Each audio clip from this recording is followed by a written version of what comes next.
Baik, saya akan lanjutkan. Kita belajar tentang diferensial ya. Bagaimana soal diferensial ya. Diferensial itu namanya turunan ya. Turunan itu kan konsepnya yang penting ya. Y sama dengan fx pangkat n ya. Maka turunannya menjadi n dikali dengan fx pangkatnya n-1 ya. Dikali f aksen. Itu konsep. Yang kedua, bentuknya adalah y fx kali gx ya, namanya bentuk perkalian ya. Maka turunannya adalah f aksen dikali dengan gx ditambah dengan fx dikali dengan g aksen ya. Kalau kita menghadapi yang keempat ya, adalah fx dibagi dengan gx. Apa turunannya ya? Nah, turunannya menjadi gx-nya dikuadratkan ya. Gx dikali dengan f aksen dikurangi dengan g aksen dikali dengan fx. Nah, kemudian yang keempat nih ya, namanya y sama dengan f dalam kurung gx ya. Maka andai kata diturunkan, maka turunannya menjadi f aksen gx dikali turunannya ya. Nah, inilah soal yang dikeluarkan di dalam soal UTBK ya. Jadi UTBK itu soal yang keluar begini nih ya. Gitu loh. Jadi jangan sampai kita tidak tahu ya. Nih. Ini konsep yang wajib dikuasai. Nih, oke, saya sambungkan di sini nih. Nah, jadi ini konsep yang kalian wajib pahami ya. Wajib kuasai ya.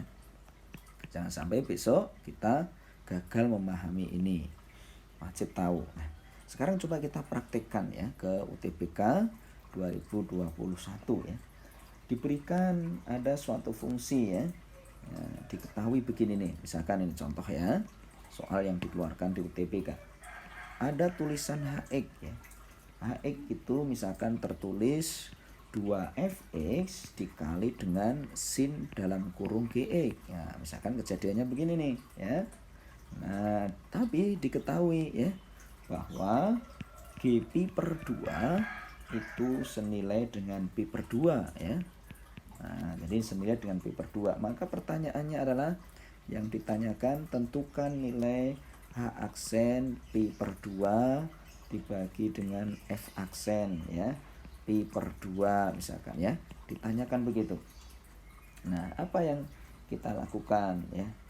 Nah, berarti kita akan cari nih ya h aksen dulu ya. H aksennya kita akan cari.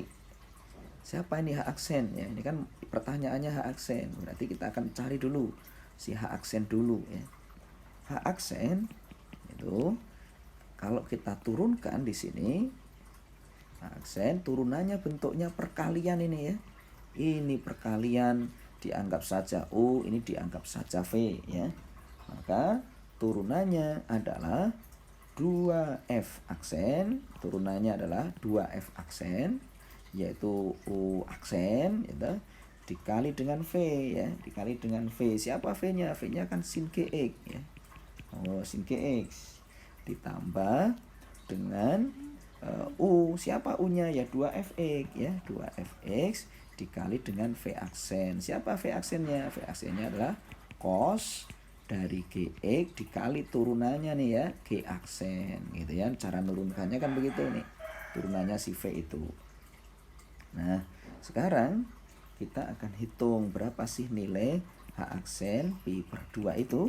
Maka akan kita dapatkan 2 kali f aksen pi per 2 dikali dengan sin dalam kurung g aksen ya, g aksen pi per 2 ya. Ulang lagi ya. Berarti ini tak masukkan sini, tak masukkan, itu adalah g dalam kurung pi per 2. Ganti semuanya ini. 2f pi per 2 dikali g aksen pi per 2 dikali dengan cos g pi per 2. Nah, sekarang kita akan hitung ya. Berarti 2 f aksen pi per 2 sin g aksen. G tadi itu kan punya nilai tuh ya. Nih tadi dikasih tahu tuh nilainya sama dengan ini pi per 2. Nih, nah karena dia nilai per 2, sin pi per 2 itu bernilai 1 gitu ya.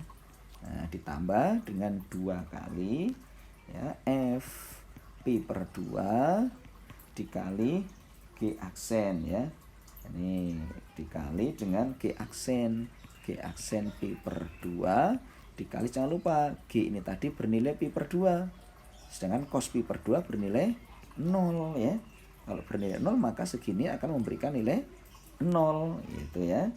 Nah, sekarang kita tinggal hitung saja di sini kan. Maka tinggallah tersisa 2 F aksen pi per 2 saja.